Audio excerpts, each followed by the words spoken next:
Kako. Welcome to another one of our lecture series, Puana Ka Ike. Thank you for joining us this evening.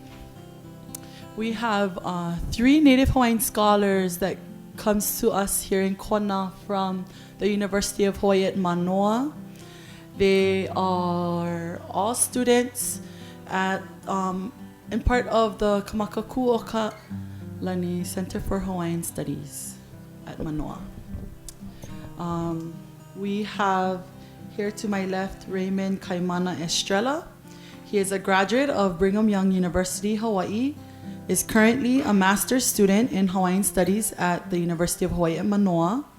He is also a graduate resource assistant with Kamakakuoka aina, and is focusing his research on the oiwi perspective and ahupua connectivity within land research of the Kahuku ahupua of olauloa Oahu. Our next guest speaker is Jenny Estrella. She graduated with a degree in Information Systems from Brigham Young University of Hawaii and has a degree in Hawaiian Studies from the University of Hawaii at Manoa. Currently, she is a graduate student in Educational Foundations and a GRA or Graduate Resource Assistant with Kamakakuoka aina. Jenny enjoys education as evident in her efforts to homeschool her 3 children ages 3, 5, and 9, and her plans to research Hawaiian-based teaching methodologies found within the ohana through mo'olelo and experiential learning. Our third guest lecturer this evening is Kulani Jeremiah-Wong. She is a full-time mother, young grandmother, and a wife who had a determination to go back to school. A recent graduate of the University of Hawaii at Manoa, she has both her bachelor's and master's degrees in Hawaiian Studies. Her thesis, Na Palapala aina,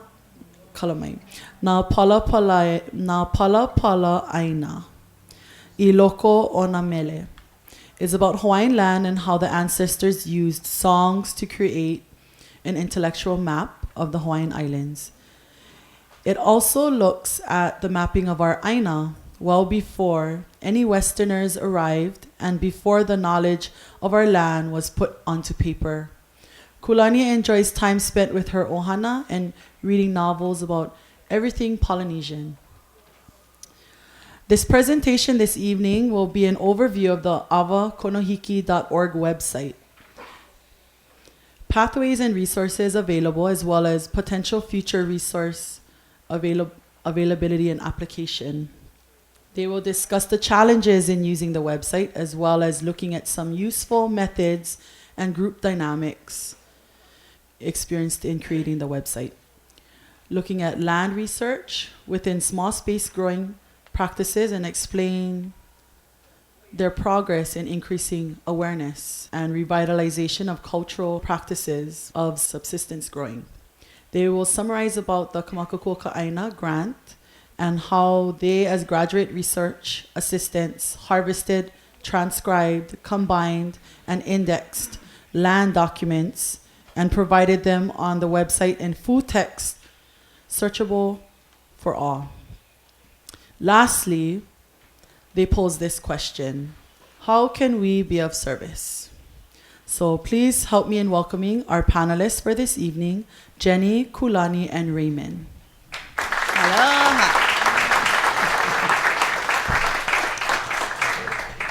Mahalo for having us here this evening. Mahalo Malia, Commemorative Schools, and Kohala Resource Center. Before we begin, we want to give you a 55-second overview of Avokonohiki. Here we go.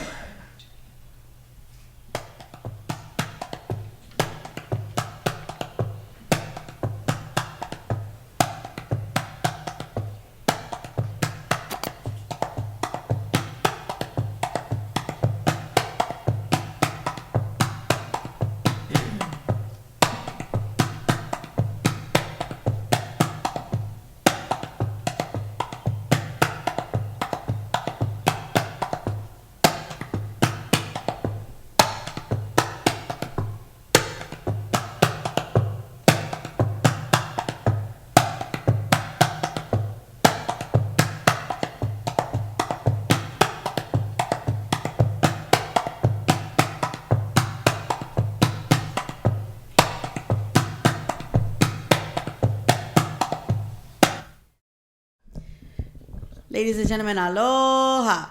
Aloha. My name is May Paie Kulani Mahina Arangi Jeremiah-Wong. My father's from Hawaii. My mother's from Aotearoa, or New Zealand. I grew up in a little town called Kahuku in olauloa on the island of Oahu. And I will be 40 next year. Woo! Mahalo for having us this evening. What I'll be covering is an overview of Avokonohiki and our grant Kamakakuoka aina and what kind of things we were fortunate enough to be a part of. Kamakakuoka aina is a grant that was written by Halealoha Ayau and then awarded to the Edith Kanakaole Foundation in 2010. In January of 2011, Kamakakuoka Center for Hawaiian Studies, the Hawaii Nui Akea School of Hawaiian Knowledge at UH-Mānoa, Edith Kanakaole, and the Edith Kanakaole Foundation merged together in order to have this grant come to fruition. In turn, they hired 10 students who were students at University of Hawaii at Manoa. 6 were grad students, 4 were undergrads, and began to look at the Land Commission Awards from our Kingdom of Hawaii times during the Na Mele. Kamakakuoka Aina means visions of the land, so we adopted Ancestral Visions of Āina and shortened it to AVA. And because we were looking at how to manage land resources as well as our water resources, like our Konohiki did back in the 1800s and 1700s, we not took on the role, but we began to train as Konohiki, and hence our nickname Avokonohiki. There's a twofold for the grant. The first part was to create a database or to collect data. The second part was cultural training on how to become more aware of what was happening on the land and how we could better support our current communities in learning more about it also. In a very large byproduct of our grant, because it was not a part of the grant initially, was the creation of the www.avokonohiki.org website. And you are fortunate enough to have the person who is the backbone of the website. Wani Keala is the person who created our avokonohiki.org. The rest of us were trained in how to populate all the fields on the website, and all of us together were then the beginner crew of our website, and that's how you get avokonohiki.org. We populated the maps, we helped upload the Land Commission Awards, foreign testimonies, native testimonies, and this is a picture after our website launch, which was in September of 2012. So our first objective was data collection. And what we had to do was, what we were fortunate enough to do, which a lot of people have already done today, is get a digitized version or digitized copies of the handwritten pages of our Land Commission Awards. There's Papa Kilo database already has that available. Ulukau.org has it available. But we wanted to extend it a little more to make it a little more available for our community and for our lahui. So what we did was we took those handwritten documents that were copied. We then transcribed them into a Word document in Microsoft Word, and they then became full text searchable. So we have full text searchable documents that are available at no cost on our website. We also looked at how many we were faced with. In the 3 years of our grant, which will be ending at the end of this year, actually it was supposed to end at the end of August, but we had an extension to the end of the year. We looked at 12,400 approximately pages of Land Commission Awards, 7,000 pages of foreign testimony, and another 6,000 of native testimony. And these are all available online at avokonohiki.org for your perusal. This is a sample of what we had to do as grad research assistants on our grant. These are the copies of the handwritten digitized versions of our Land Commission Awards. And then to your right, you'll see a copy of us transcribing it. The entire first year of our grant we literally looked at thousands and thousands of pages of Land Commission Awards and just The direction was type what you see. And what we realized is when you're looking at handwriting, you have to figure out exactly what they're saying so that it makes sense. And we noticed, one thing that we noticed right off the bat is that whenever there's a double S in a word, it makes the whole word look funny. So we had to figure out if it was two L's next to each other or if it was two S's. And by the time that first year of transcribing was over, we could read the document to you like we wrote it. And so that was one of the gifts that we were able to receive, was learning how to read through the document without hesitation. This is a copy of our foreign testimonies. What a foreign testimony did is basically you'd ask your neighbor to come and say that, yes, Kulani's my neighbor. She lives next door. She has 4 lo'i and a pua'a, and she grows mai'a, and she has an orange tree. We live next to the pali, and in between our yard is a auai. My name is Mikiola, and I swear to that. And so we have a whole bunch of these 7,000 pages of foreign testimonies. And the difference between a foreign and a native testimony is foreign testimonies are written in English, native testimonies were written in Hawaiian. So foreign testimonies were super easy to read. And again, we tried to transcribe majority of them. And we ended up indexing,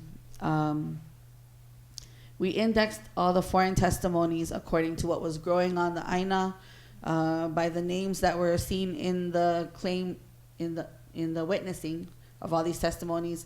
So names like Mahoi or Puhi, Malai, Kalani, all these names that we saw, we were trying to make sure that we would index the physical features of the aina. So if they said they had a waterfall nearby, or there was a pali, if there was Loko, which are fish ponds in their area, we made sure to notate that also. And then again, native testimonies translated into, or transcribed, into full text Word document. The hard part about this one is Word doesn't read Hawaiian, so we're working on that. We always want to give, we want to always praise the 2 ladies who helped create our grant and allow for us to go to school. The main reason why we're here in front of you today is because this is Dr. Lady Kalakame'ilehiva. She's the principal investigator of our grant, and she didn't get paid anything for this grant. Instead, she used the monies towards all our tuitions and allowed us to go to school and work at a job and do something that we were interested in. And we are also byproducts of this Avokonohiki grant. And so we have to mahalo these 2 beautiful women. Dr. Lili Kalakame'ilehiva is a professor at University of Hawai at Manoa, and Dr. Pualani Kanahele is also a professor. She works, I believe, at Hawaii Community College, but she's also the head of the Kamehameha Foundation. And she is the reason why we were able to get the grant and work. The second objective of our grant was to provide cultural training to 10 students who were interested in this whole Konohiki perspective. And this is our Papaku Makavalu team who came over to Oahu and who took us to Kanaloa Kaho'olave to experience Kaho'olave during a summer solstice. They taught us Mele, they taught us Oli, and just helped us to open our minds to all the different types of ancestral knowledge that is available today. And we have to mahalo them as well. So this is our Papaku Makavalu team. These are our cultural trainers, Ku'ule Higashi Kanahele, Kalei Uhiva, and Hui Hui Kanahele Mosman. Land Commission Awards. Does anybody know what they are? Anybody have an idea?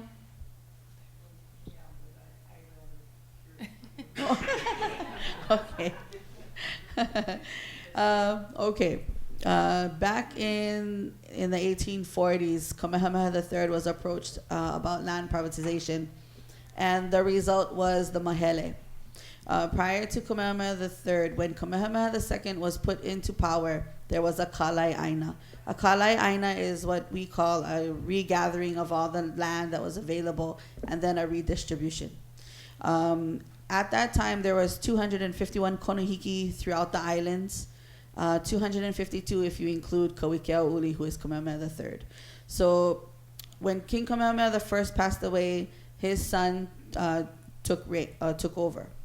And he gathered all the aina and then redistributed to the konohiki. That's a kalai aina. When King Kamehameha III was approached about privatization, what he did also was to regather all the aina and then redistribute once again. But when he did the redistribution, it was for much less aina. And at the same time, because people wanted to purchase land and live here, foreigners decided they wanted to stay here in Hawaii, they approached him about how to privatize land. A land commission board was then created, and claims were requested from around the Pai Aina, or from all the islands. So anyone living on any kind of land would turn in a claim. The Land Commission Award is your claim. This is telling us that your land was surveyed, that you're claiming that you've been living there for a certain amount of time, how you came by the property, and whether or not the Board of Commissions felt that you had enough information to say that you were the owner of that property. They would then sign and say that, yes, you have enough claims. The second step was then to do the testimonies. You needed to get your neighbors on board and have them fill out all these testimonies saying that, yes, that's my neighbor, this is the property, and I swear to that. And in turn, you do it for your neighbor. These are your foreign and native testimonies. The third step was then a commutation fee. If you wanted to own your property outright, you had to pay this fee to the government. Government lands were not given until King Kamehameha III gave his large portion of his aina that became government lands. He too was a konohiki, by the way. And so there were actually 252 at the time of the Mahele.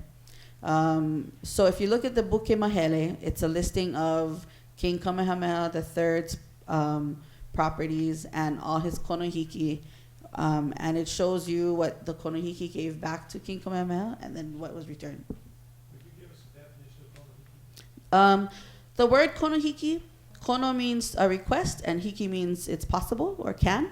So the konohiki, when we are looking at konohiki, we're looking at a person who has relationships with everyone on the area that he's taking care of. So like a land manager, not necessarily the big boss, but he's the one in charge of making sure that the area that you're living in is progressing and growing and everything. Providing, he's the guy to provide resolutions between if you have conflict. Like a magistrate in English. Okay, yep, like a magistrate. So that's just a bit of what we had to learn about. We were learning about commutation fees. In order to own your property, you never, there were three, the land was split into thirds. There was the government, there was the native tenant, and there was the person trying to say they own the property. And the native tenant's rights to the property has never been removed. Okay. There's also royal patent grants. These are saying that you paid the commutation fee. So if you paid the fee to the government, they gave you this royal patent on the property. And these are things that we learned about over the 3 years, that there were steps that they had to take. There were also kuleana grants that were issued out to Hawaiians and Native Hawaiians to purchase property also, after all the claims were given. Now, what we did as Avokonohiki was we got to look at Oahu first and just try and see what we could see on the land. We looked at what was growing now, how many people are populating the area. We tried to look for natural boundaries. So one of the very first huaka'i or field trips that we took was to Kaho'olawe. And we stayed on the Kirk side where they have cabins, and we went with Edith Kanakaole Foundation and our Papaku Makavalu team. We stayed there for 3 days to witness the summer solstice, which is June, I believe we went 20, 21, 22. And just observe the solstice, watch the sunrise every day, to see what was happening around on the aina, and then just to learn about that.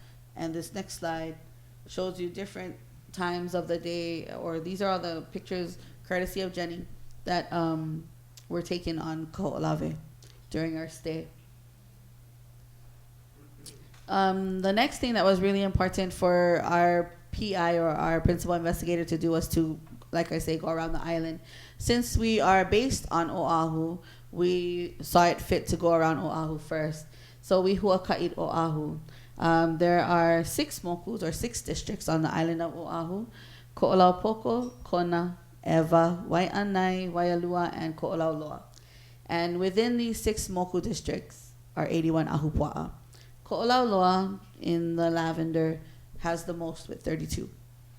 And the reason we started with, we started at Kualoa, which is in Ko'olaupoko, and then we journeyed around clockwise and ended up at the begin or the end of Ko'olauloa, and we followed the Makahiki circuit, which is tax time.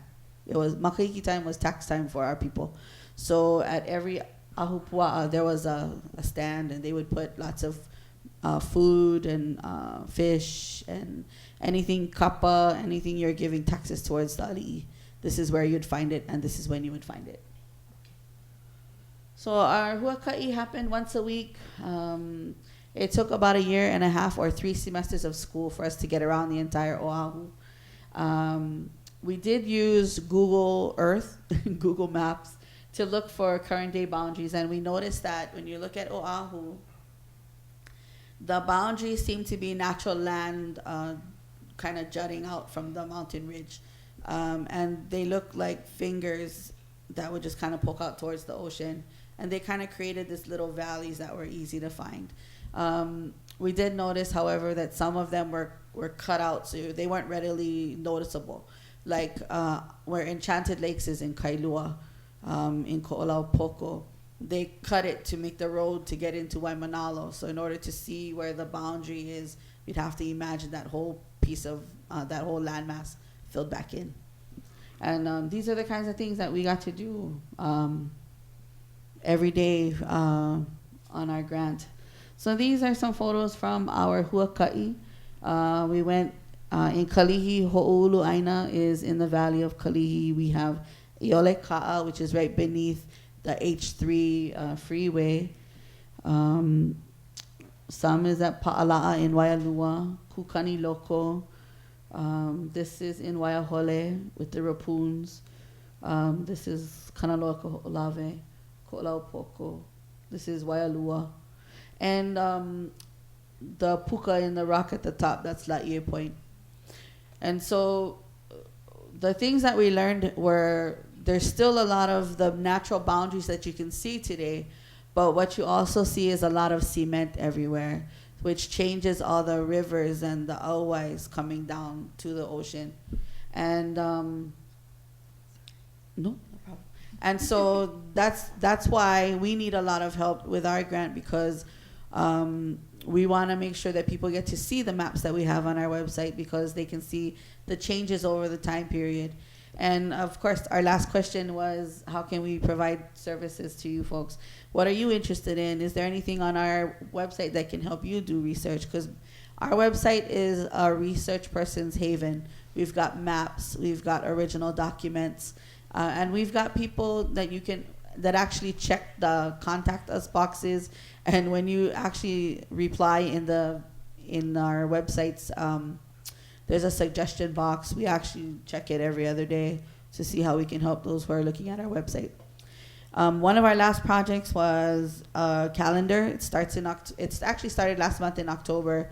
I was in charge of this calendar, and in it you'll find the Montserrat maps of Oahu's fisheries, which is kind of showing you the district from the mountain to the ocean and 2 miles out, because 2 miles out was a part of your ahupua also.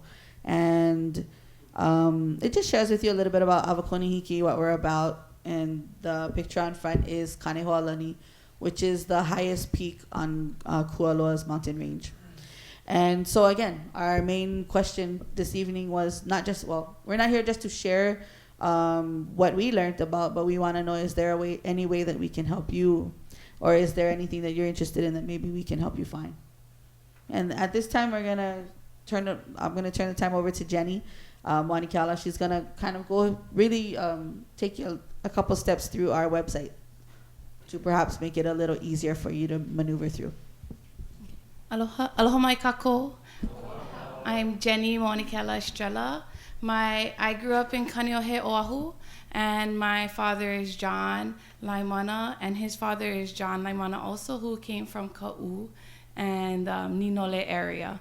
And so I'm the Hawaiian who lives somewhere else from where my family is, and I know more stories about Ka'u even though I didn't live here. And I don't know very much about Kaneohe. However, after this grant, I was able to reconnect with Kaneohe as well as Ka'u and a lot of other places throughout the Aina. So this is our website that we put together. And our main objective after we had our launch party and after we met with the community was to try and find a way to most easily allow people to access the information we had. And we also found that those who wanted to access our information were brand new to land research and also to computers. So we tried to create something that's really simple to use. And so when you go to avakonahiki.org, you'll have two options. You can either be the new person or the expert. And so for this, we're going to go to new. After you have your two choices, you have four choices, just like coffee. No, just kidding.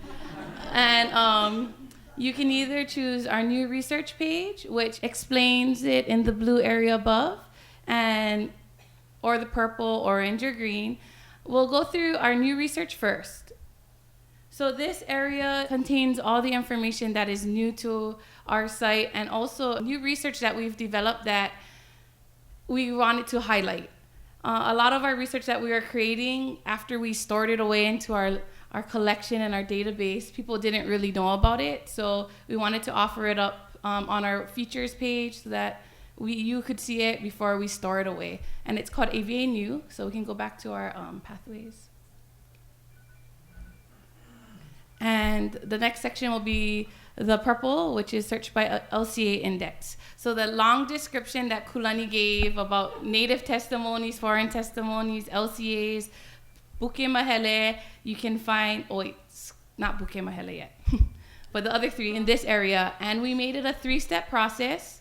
So step 1, you look up your name. Step 2, you find the name in the index. And step 3, it's just like the library. You go to the shelf and you pull it out. In this case, it's a link. So we have 10 volumes there. And we have videos on everything, so it'll break it down even slower. If this isn't easy enough, please send us a little email and ask us to revise it. This is, after 4 revisions, this is what we ended up with. So next we'll go to the orange quadrant. Oh, yes. A lot of it's in Hawaiian. Did you also do translations? Because not all of us read Hawaiian. Which part was in Hawaiian? Yeah. Oh, not yet. No, we haven't completed Just the transcription. We transcribed only. We didn't translate. We're trying to add more, and if you want to transcribe, if there's some really good transcribers out there or translators. Yeah. You might be able to figure it out. I think you might be surprised because a lot of the verbiage is... It becomes similar, yeah. each one. So once you figure out kind of what you have in the LCA, it'll be similar for each one. Or you can call Rare Kulani. They're really good with Hawaiian. If you have computer needs, you can call me. But next is the orange. Do we do orange? Yeah, orange. Search by keyword. So this is a more advanced database. If you want to do... it can be used in very many ways. So you can click on the foreign testimonies or never mind. It's a simple keyword. So like ulukau, you can type in your one keyword and it'll pop up. But you can also apply filters, which will designate what volumes you want to search, what land areas, or maybe you want to do a name and a land, and you can go in there. We also have videos on this. But let's go back again to the pathways. And the last area is search by location map. And so far, we've done Oahu and parts of all the other islands. We try to classify them in moku or districts. And then we broke them down even further. So Ko'olaupoko is a moku or district of Oahu. And we then went into ahupua, Kualoa 1, Kualoa 2, or Hakipu'u. So, and some of them with asterisks are actual larger ilis, which is even a smaller land division. And then we have Hawaii Island, which is sort of empty. And we're looking for people who want to help us and represent their island. And we'll put your picture up here so you can be proud to represent. So we have two of our Avokonohiki are from Hawaii Island, Kaikamahoa and No'ea Peroto. And so this is an example of one of the maps you could pull up. It's a quick thumbnail / lightbox image, which might be hard to see for the bigger maps, but if you want to just get a gist of what you're looking for, quick, easy, fast to find. And then you can go and download the big version of it and take up all your bandwidth and wait for like 3 hours. Not just kidding. But one of our projects that are, so can you scroll to Noel? Yeah. He's one of our recent graduates, and he did his MA thesis, Plan B, on his Hui-Mau website, which is a compilation of his area that he was focusing on, plus incorporating their group that malamaed the area or took care of the area. It's a nonprofit. So basically what Noel did was he created an avokonohiki.org website, but for a specific area. And he made it more, what he did though is he wanted to entice your senses. So he uses a lot of sound and vision and your eyes. And he has a lot of stuff like that to catch your eye on his website. And it kind of focused on Waiakea and Koholalele area. Yeah, and this is not what we were, this is the great thing we could do. We weren't planning to hit this depth of research. But it's awesome, and we totally kako'o him or support him. And if anybody else wants to be ambitious and do a master's thesis on our land and let us link to you, we'd be more than grateful. Yep. So that kind of sums up our website. I'll go to the end where it says problems. If you are stuck, send a question in. Ray's also, I started him on being able to answer questions also, so we can help you right away. So that concludes the website. Thank you. And it's just to get your feet wet. So when you start becoming hardcore researchers and our whole site gets populated, you can graduate to bigger database searches and collaboration projects, future grants, future sponsors. Aloha mai kako. Okay, so I get to wrap things up. And hopefully, I'm going to try to talk softly because this microphone, usually when I talk, I get really emotional and I just start getting louder. So hopefully I'm going to try to keep it soft for you guys tonight. My name is Raymond Estrella. I am a graduate research assistant at Kamakakuoka, aina, and I'm a Hawaiian Studies master's student. And my presentation tonight is talking about reconnection through land research and sustainability. Next slide, please. Okay, so my first slide. Oh, and let me just preface this. I know we're on Hawaii Island tonight, and most of my research and any work I did on the grant was pertinent to Oahu Island. So I know mostly about Oahu. I don't really know too much about Hawaii Island yet, but hopefully you accept my mana'o on Oahu as a makana to you and a ho'okupu. And this is just my mana'o from what I've experienced from this grant and what I've learned. So hopefully you take it like that. I like to start off with this question. I kind of ask myself, in my PowerPoint, I kind of talk to myself when I'm doing my PowerPoint. So I ask myself, oh, where am I from? And the easy answer is I grew up in Waianae on the island of Oahu. And growing up in Waianae, you get a lot of different perspectives. You see things differently, especially when you move outside of Waianae after. But I grew up in it's called a Quonset hut house, and it's back in Lulule Valley, and it was kind of an old rundown Quonset hut, and my parents rented. And growing up, I always wondered, why our house is kind of different from everybody else, and I never knew about really home ownership or land ownership, and we only knew about renting. And I kind of, that question has always been in my mind, even growing up. And it wasn't until later when I went back to school and started learning about my genealogy, learning about land research, learning about Na Mele documents, all these kind of things, that I started putting everything together, and I started to try and find out more about myself so that I can understand myself a little better.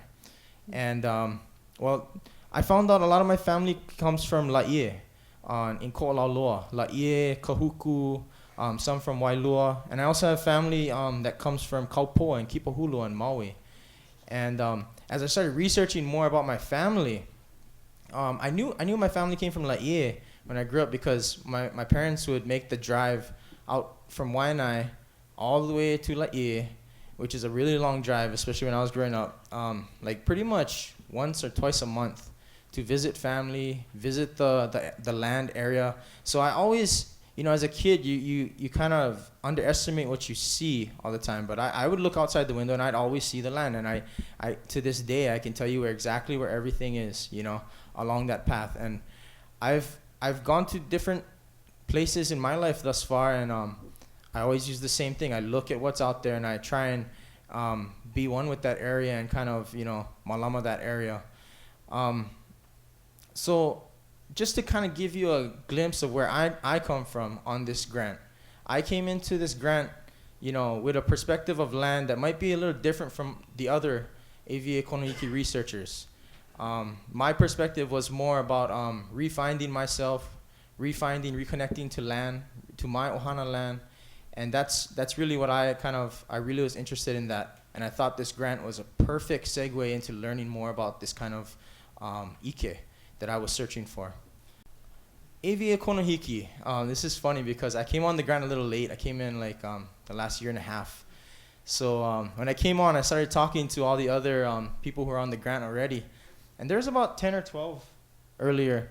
And I was talking to them, and oh, how do you feel about the word konohiki? You brought up, what is a konohiki, And for Hawaiians, it's very, for us, we always felt like it was very maha'oi, to even call ourselves or give ourselves a title, we were just learning, and none of us ever thought we were konohiki. We actually were really kind of hesitant to even use that term sometimes when we introduce ourselves to people.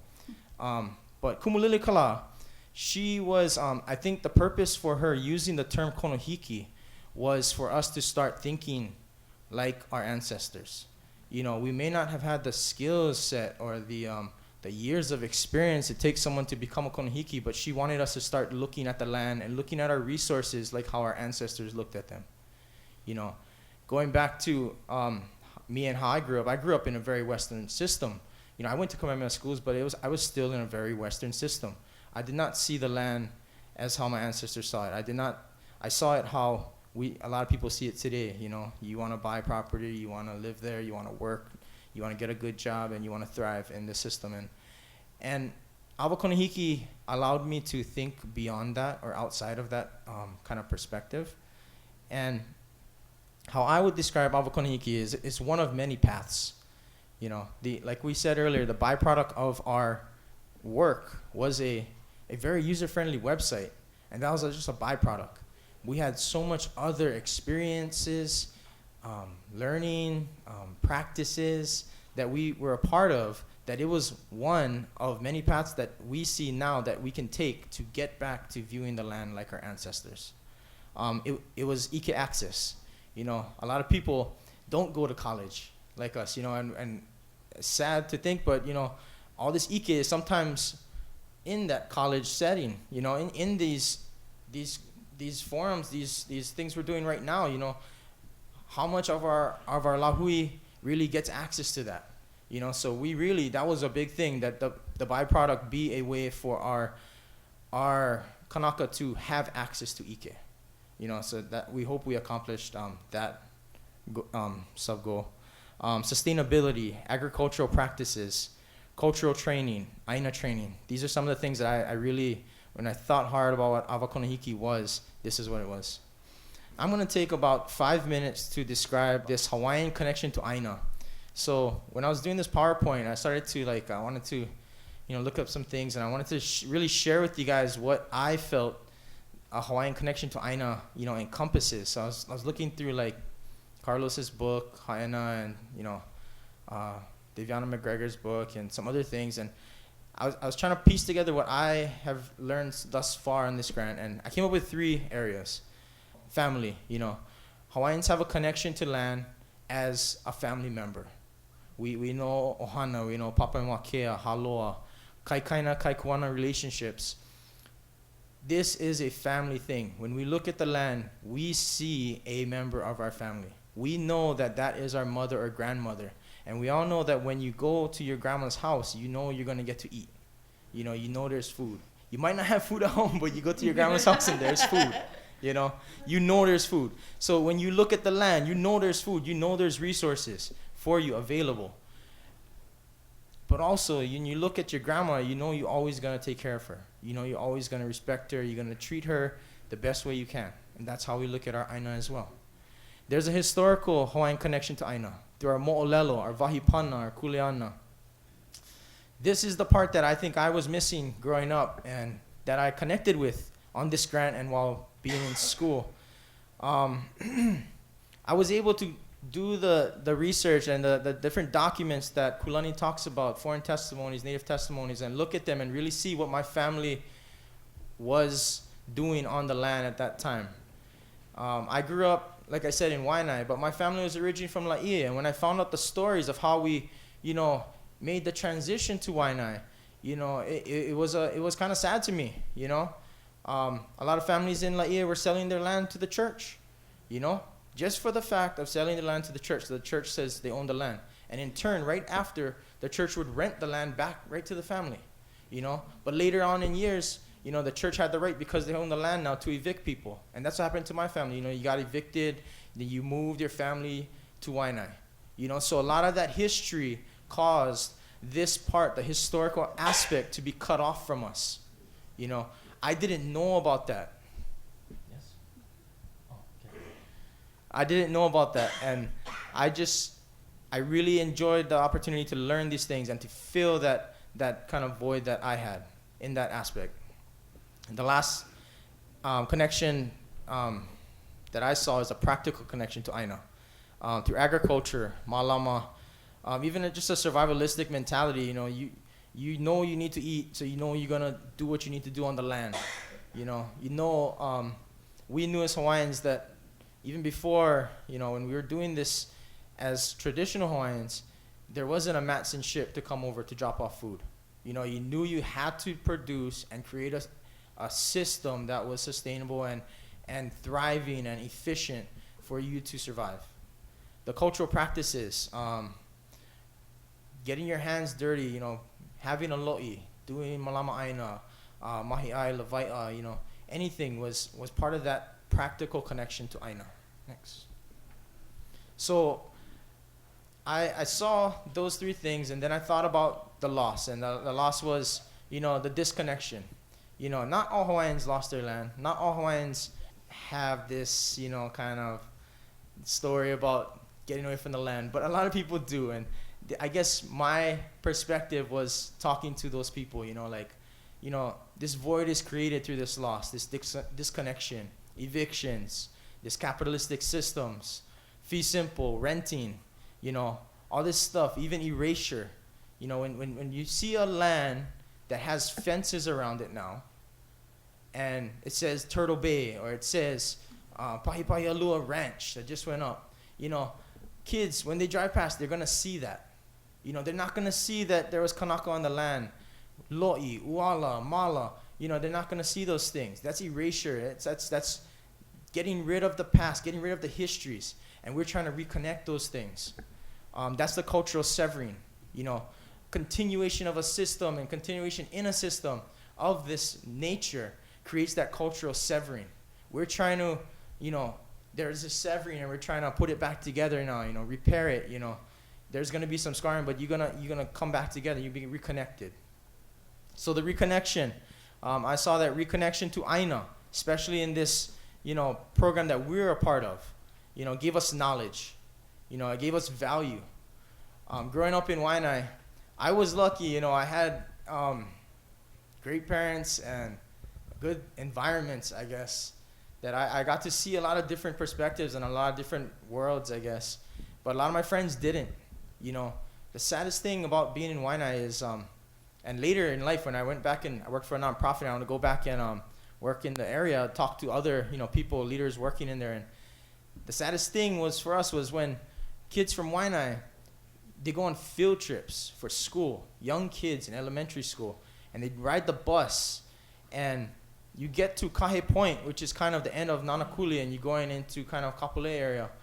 And they're singing all the way from school, singing, cheering, having a great time. But once they pass that point, quiet, they're quiet. People have a hard time getting out of that perspective, getting and seeing different things. But when they come back, they're loud again, they're singing, having a good time. There's a healing that happens through this reconnection. There's growth, there's sustainability, affirmed identity, knowing who you are. Once you erase that past, you have that void and you're like, who am I? What really am I supposed to do here? These people say I'm supposed to do this and I'm supposed to do this, but I don't feel like I'm supposed to. I have internal conflict. I have, I need to be doing something else. And you can refine that in your reconnection to Aina. Purpose and, overall joy. I find that when you can do this and you can reconnect and have all these things, you see different perspectives and you see that outside the system is possible. Our own systems are possible, and I think that can bring us a lot of joy. Next, please.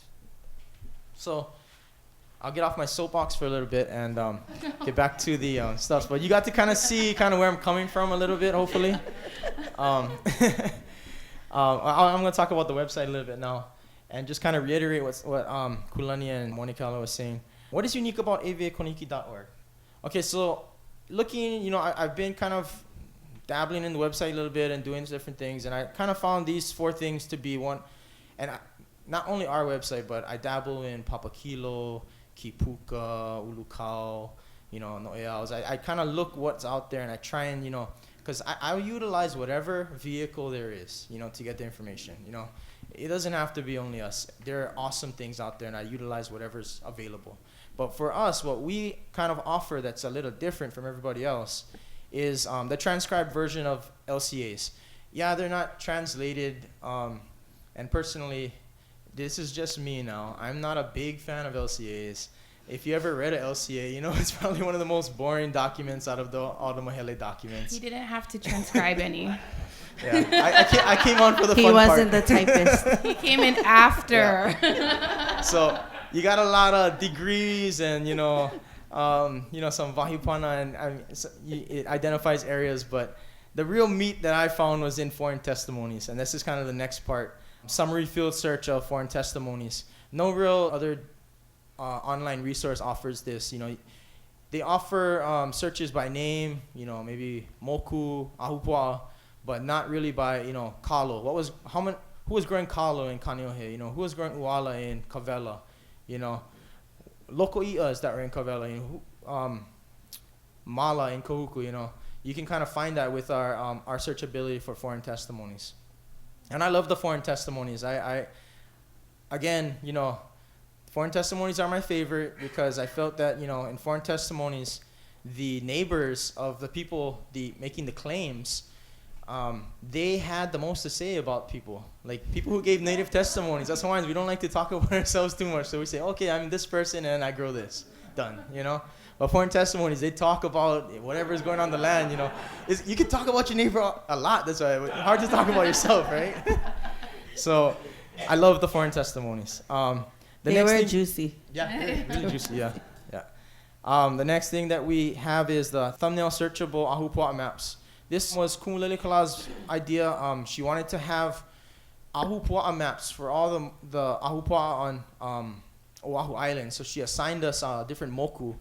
And me and Kulani had olauloa. So we had to she gave us the task of finding the best map available on DAGs that we found You know, and she said, okay, whatever we find that's the best for this ahupua, we're going to put it on our website. And then someone from Kaneohe can go and say, okay, that's a Kaneohe map. I can pull it up real quick if I need it, you know. And now we took it to the next level, and now we're trying to populate all the additional maps on DAGs. Because what we've noticed is that, you know, having a thumbnail there and lightbox capabilities of pulling it up is so much easier and faster to sort through all these maps. We can look and say, oh, hey, that's a good map. Oh, this is not such a good map, so I'm going to move on. Yes?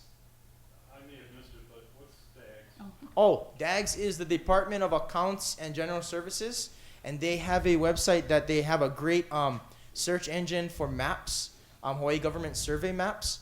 And what you do is you download their registered index, and then you go through the registered index, pull the number, and then you go back into the site, and then you insert this thing, and then you pull up the map, you download the map, pull it up, look at it, and then if you don't like it, you go to the next one in the index, and you go back. And or you can just go to avokonohiki.org and pull up the So we're trying to make things simpler, you know. Yeah. DAGS has thousands of and maps they're great. available. And DAGS, the stuff on the DAGS site isn't even all the maps they have. They have like 29,000 maps in their office that we go down there, and they're really great people, and they help us. You know, we want a map, they pull it from the back, you know, special map. But we're trying to make it easier so that, you know, hopefully we can make more things accessible, you know, and that's kind of the plan. The last thing that I saw that was unique to Avokonohiki was a new scholarly research and analysis, including the master's thesis works. We're still in the process of putting all that up. We had 4 graduates throughout the course of the grant who graduated their master's theses. And then ahupua research, we had a bunch of researchers doing specific ahupua research on the areas that they're from and they're interested in. And they're able to put some of this information on top of the website. So when people from that area who don't know much about the history, the traditional history of that area, can go and have access to that and build on that. Even some people who volunteer, you know, have put on information onto our website. Also, sorry. Question? Yeah. Oh no, my bad. I'm sorry. I didn't. Yes, he purposely do did. that. He wanted to make sure everybody was paying attention. Yeah. Make sure you're paying attention. Yeah. Sorry about that.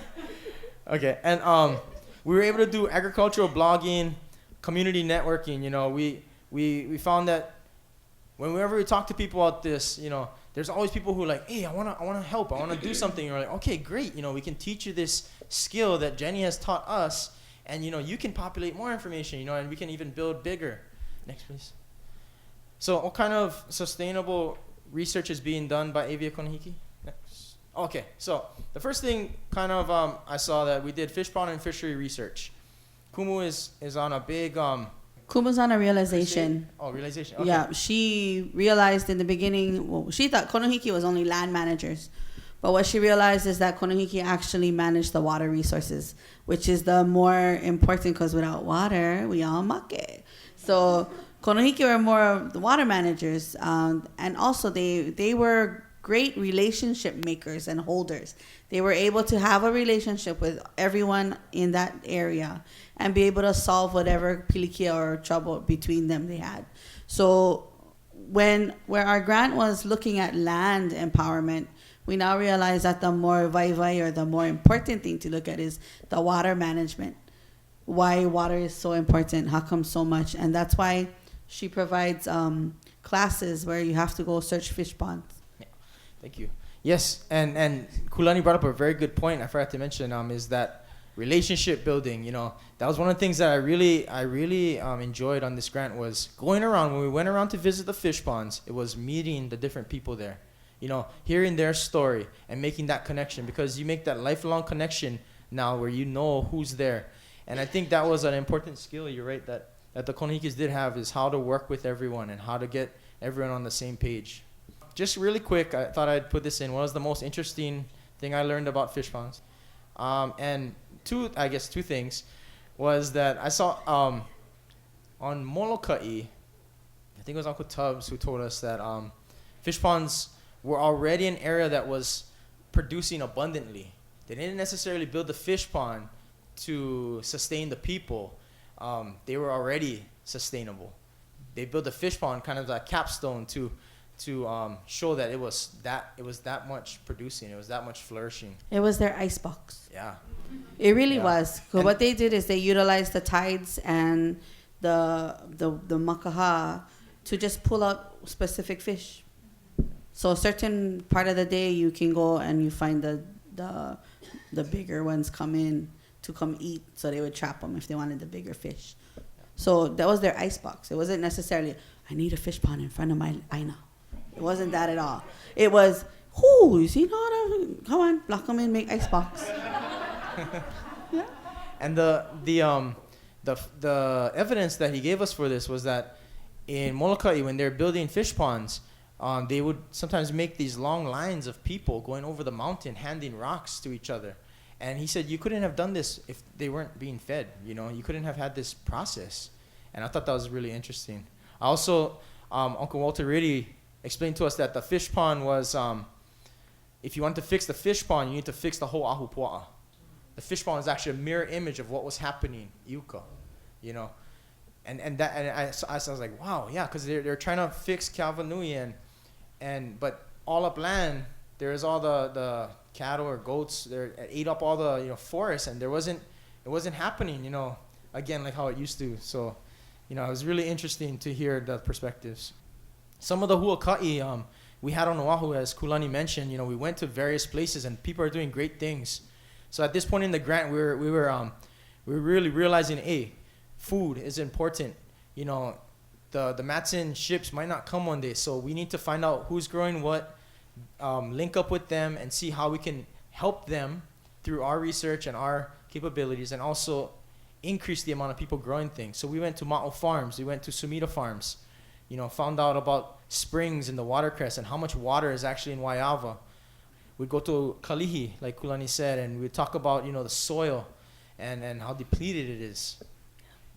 And one of the most interesting things I learned, during this process was most of the soil, especially in residential areas where I was trying to grow, is so depleted of minerals needed for, growing.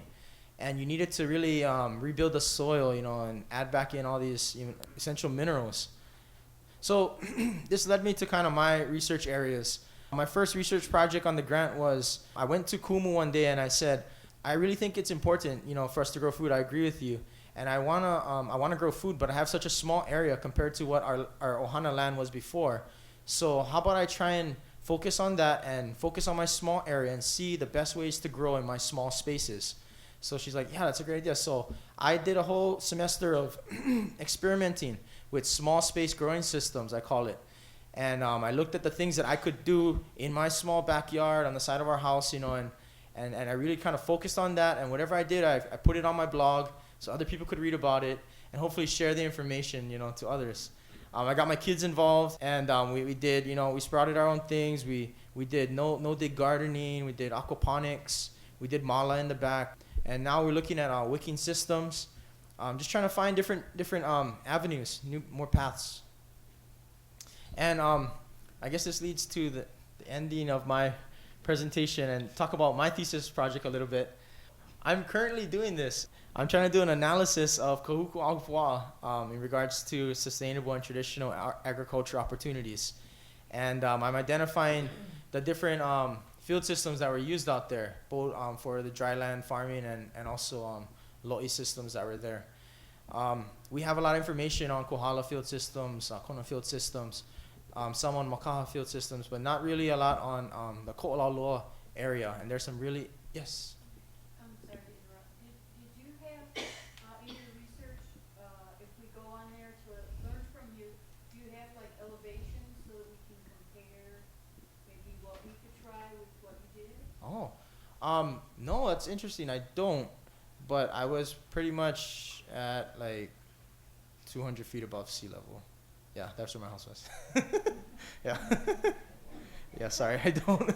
That was my house, and that's, yeah, what it was, yeah. Yeah. Great question. And hopefully after this project, one of my outcomes is I want to have an online resource for the Kahuku ahupua, which shows the mo'olelo, vahipana, the people who are on the land. And the land changes over time. And I want this to be a template that we can possibly use one day on Avokonohiki for others to research their own ahupua. And hopefully that will happen. Mahalo.